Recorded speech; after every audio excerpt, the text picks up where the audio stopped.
السلام علیکم ویورز، قصہ چینل میں خوش آمدید۔ امید کرتی ہوں آپ سب خیریت سے ہوں گے۔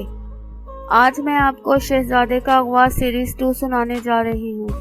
اگر آپ کو پسند آئے تو ہمارے چینل کو سبسکرائب کرنا نہ بھولیے گا اور بیل آئیکن کو بھی ضرور پریس کریے گا تاکہ آنے والی مزید نیو سیریز کی اپڈیٹ آپ کو ملتی رہے۔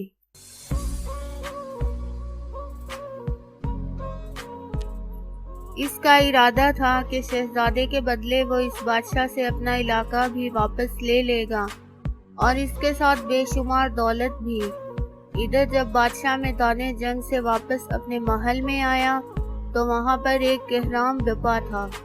شہزادے کی گمشدگی نے سب کو پریشان کر دیا تھا۔ شہزادے کی کنیزیں چیخ و پکار کر رہی تھی۔ ملکہ نے رو رو کر برا حال کر دیا تھا۔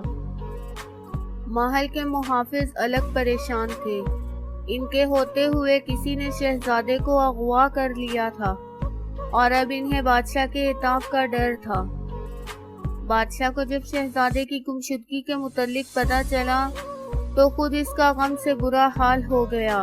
پتہ کی ساری خوشی ہوا ہو گئی اور وہ سر پکڑ کر بیٹھ گیا۔ تھوڑی دیر بعد جب اس کے کچھ ہوش ٹھکانے آئے تو اس نے اپنے وزیروں اور شہر کوتوال کو طلب کیا اور انہیں اپنے محل کے پائے باغ میں لا کر ان سے واقعہ کی تفصیل پوچھی۔ سب نے ہی یہ کہا کہ فتح کا جشن مناتے ہوئے ان کی توجہ کچھ دیر کے لیے شہزادے کی جانب سے ہٹی تھی کہ وہ غائب ہو گیا۔ سب کا ہی یہ خیال تھا کہ اس کی گمشدگی میں محل کے کسی ملازم کا ہاتھ ہے۔ بادشاہ نے کہا اس نمک حرام کا تو ہم پتہ چلا ہی لیں گے، لیکن اس سے پہلے شہزادے کے بارے میں معلوم کرنا زیادہ ضروری ہے۔ ابھی بادشاہ کی بات ختم ہوئی ہی تھی کہ ایک سنسناتا ہوا تیر سامنے کے درخت پر آ کر گڑ گیا۔ کوتوال نے جلدی سے آگے بڑھ کر تیر کو درخت سے نکالا۔ تیر میں ایک ریشمی تھیلی بندھی تھی اور اس میں ایک خط رکھا ہوا تھا۔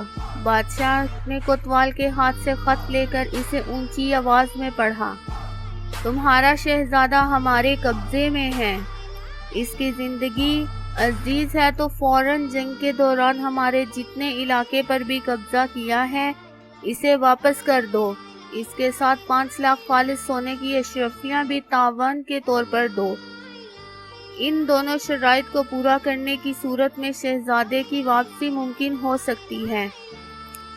اگر ہماری یہ شرائط منظور ہیں تو اپنے کسی آدمی کے ذریعے خط بھیج کر ہمیں فوراً مطلع کرو۔ اس خط پر اسی مکار بادشاہ کی مہر لگی ہوئی تھی۔ خط پڑھ کر بادشاہ کا چہرہ غصے سے سرخ ہو گیا۔ ہم اس مکار بادشاہ کو ضرور مزہ چکھائیں گے۔ فوج کو تیاری کا حکم دیا جائے۔ اس کا وزیر خاص اس کی یہ بات سن کر آگے بڑھا اور بولا، حضور بادشاہ سلامت، یہ وقت جوش کا نہیں ہوش کا ہے۔ ہمیں عقل مندی سے کام لینے کی ضرورت ہے تاکہ شہزادے کو گزند پہنچنے کا کوئی خدشہ باقی نہ رہے۔ بادشاہ نے کچھ دیر سوچنے کے بعد کہا، تم ٹھیک کہتے ہو، اب مشورہ دو۔